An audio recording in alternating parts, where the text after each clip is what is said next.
Fala, eu sou o Bruno Soares do Responde Aí e hoje a gente vai bater um papo sobre fator de forma, beleza? Ok, a ideia aqui é basicamente a seguinte: quando a gente tem duas ou mais superfícies trocando calor por radiação, não importa somente as temperaturas dessas superfícies, vai importar também como é que essas superfícies estão posicionadas uma em relação à outra. Quer ver um exemplo? Olha só. Olha para essa superfície cilíndrica aqui, beleza? Onde aqui a tampa superior, a superfície plana superior, está a 700 Kelvin, a superfície inferior está a 500 Kelvin e a superfície lateral toda está a 1400 Kelvin. Essa superfície cilíndrica ela possui um raio de 2 metros e uma altura de 2 metros. Assim, a gente quer calcular qual é a taxa líquida de transferência de calor a partir ou para a superfície superior, considerando que todas essas superfícies são superfícies negras. Show de bola?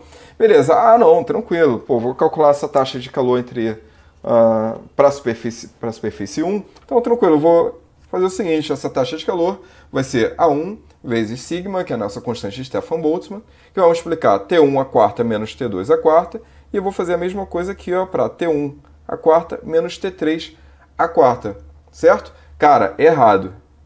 Isso aqui está errado. Sabe por quê? Porque se a gente fizer dessa forma, a gente não está nem levando em consideração a forma como uma superfície está posicionada em relação à outra, né? Ok, então a gente vai precisar aí de um fator de correção para cada um desses termos, ou seja, para esse termo daqui e para esse termo daqui. E esse fator de correção é o que a gente chama de fator de forma. O fator de forma a gente representa da seguinte maneira. A gente tem aqui o F, que é o nosso fator de forma, de I para J, que representa a fração da radiação que deixa I e que intercepta J. Show de bola? Beleza, então. Assim, a taxa de transferência de calor ela tem que ser escrita da seguinte forma. Ela vai ser igual a A1 vezes o fator de forma de 1 para 2, vezes sigma, vezes T1 a quarta menos T2 a quarta. Repare que nesse termo, em relação ao que nós havíamos dito anteriormente, a única coisa que a gente adicionou foi esse fator aqui de correção, que é o fator de forma de 1 para 2. E nesse termo também, nós adicionamos o fator de forma de 1 para 3. Beleza? Tá, ok. Como é que a gente faz para calcular esse fator de forma? Então, aqui na teoria do Responde Aí, e provavelmente no livro que você está utilizando também, tem uma série de gráficos ou tabelas dando fórmulas para calcular o fator de forma, ou talvez utilizando ali a tabela você vê qual é o ponto que você tem que utilizar para calcular o fator de forma adequadamente. No nosso caso aqui, como a gente está trabalhando com uma superfície cilíndrica aqui, a gente tem um gráfico para calcular o fator de forma de 1 para 2, que é esse gráfico aqui, ó, que está aqui na teoria do Responde Aí, beleza? Então, olha só, eu tenho aqui minha superfície 1, minha superfície 2, aí eu venho aqui para calcular o fator de forma de 1 para 2, beleza? Para isso eu preciso definir dois parâmetros. O parâmetro aqui no meu eixo horizontal e o parâmetro para eu escolher qual é a curva mais adequada. Show de bola? Esses parâmetros, eu sei que não deu para ver muito bem ali, mas eles são os seguintes. A gente vai ter que calcular aqui o L sobre o R1, que vai dar a nossa coordenada horizontal, e o R2 sobre L, que vai dar a curva que a gente tem que utilizar. Beleza. Nesse caso aqui, o comprimento e os raios são iguais, né? Então, L sobre R1 vai ser igual a 1 e R2 sobre L também vai ser igual a 1. Aí, show de bola. A gente pega, vem aqui no gráfico, aí vou ver, bom, L sobre R1 é igual a 1 e vou ver aqui, ó, a curva, ó, 1.0, que seria o R2 sobre L. Aí, a partir disso, a gente vê aqui qual é o fator de forma apropriado, beleza? Nesse caso aqui, o fator de forma ele vai ser aproximadamente igual a 0,38. Show de bola? Calculei o fator de forma de 1 para 2. Tem um gráfico também, assim, bonitão, para calcular o fator de forma de 1 para 3? Cara, não tem. Mas não se preocupa também, sabe por quê?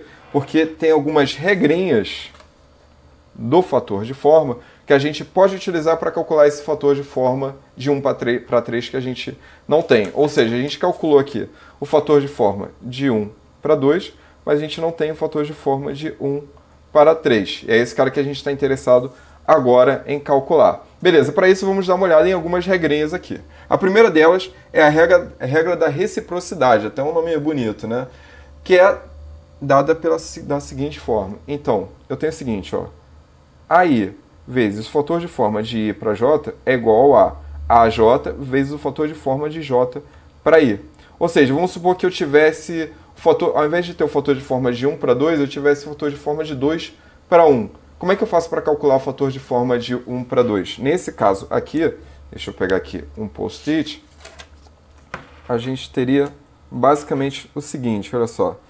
Se eu tivesse aqui, ó, A1 F de 1 para 2 é igual a A2 F de 2 para 1. Esse cara aqui a gente já calculou, beleza. Vamos supor que eu tivesse esse cara e não tivesse esse cara daqui. Como é que eu faria para calcular esse cara?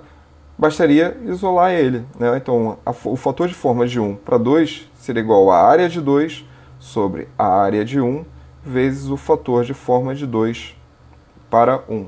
Show de bola? Beleza, essa é a regra da reciprocidade. A próxima regrinha é a regra da adição. Ou seja, diz o seguinte, que o fator de forma de 1 para 1 mais o fator de forma de 1 para 2 mais o fator de forma de 1 para 3 tem que ser igual a 1. Ou seja, a soma de todos os fatores de forma de uma única superfície para todas as demais tem que ser igual a 1. Opa, mas aqui apareceu um fator de forma de 1 para 1, né? Esse fator de forma de fato existe, dependendo da superfície, sim. No caso de uma superfície plana, como é o nosso caso aqui, dessa superfície superior, não existe. Sabe por quê? Porque eu não vou ter nenhuma radiação que vai sair dela e que vai de fato voltar para ela. Agora, se eu estivesse tratando aqui dessa superfície lateral, eu poderia ter uma radiação saindo desse ponto aqui e que atingiria a mesma superfície, só que em outro ponto. Então, a gente deveria considerar esse fator de forma, sim. Show de bola? Beleza. Então, no caso da superfície superior, como ela é uma superfície plana, esse fator de forma de 1 para 1 vai ser igual a 0. Opa, se esse fator de forma de 1 para 1 é igual a 0, eu vou chegar nessa expressão aqui. Fator de forma de 1 para 2 mais o de 1 para 3 é igual a 1. Eu já tenho esse cara, quero calcular justamente esse cara daqui. Então é só reorganizar os termos. A gente vai chegar nessa expressão aqui. Isso aqui vai me dar um fator de forma de 1 para 3 igual a 0,62. Pô, show de bola, posso voltar lá para resolver o problema, né? Podemos. Mas antes disso, vamos dar uma olhada nas outras regrinhas aqui para o fator de forma, tá bom? A próxima regrinha é a regrinha da superposição, que diz o seguinte. Fator de forma para uma superfície contendo 2 e 3 vai ser igual ao fator de forma de 1 para 2 mais o fator de forma de 1 para 3. Agora, se eu tivesse aqui o fator de forma de 1 e 2 para 3 e quisesse destrinchar esse cara, eu teria que adicionar aqui essas áreas multiplicando aqui. Então, eu teria A1 mais A2 vezes o fator de forma de 1 e 2 para 3 seria igual a A1 vezes o fator de forma de 1 para 2 mais A2 fator de forma de 1 para 3. A próxima regrinha é a regrinha da simetria, que diz que se as superfícies 2 e 3 forem simétricas à superfície 1, então o fator de forma de 1 para 2 vai ser igual ao fator de forma de 1 para 3. Beleza, já vimos as regrinhas, podemos agora voltar para o nosso problema aqui. A gente tinha essa expressão, ok? Lembrando aqui que a área da superfície é dada por isso, os fatores de forma nós já calculamos e as temperaturas foram dadas pelo problema. Então, substituindo os valores aqui, a gente vai encontrar que a taxa líquida de transferência de calor para ou a partir da superfície 1 vai ser igual a menos 1.543 kW. Show de bola? Bom, consegui te ajudar com esse vídeo? Responde aí, a gente se fala nos próximos vídeos.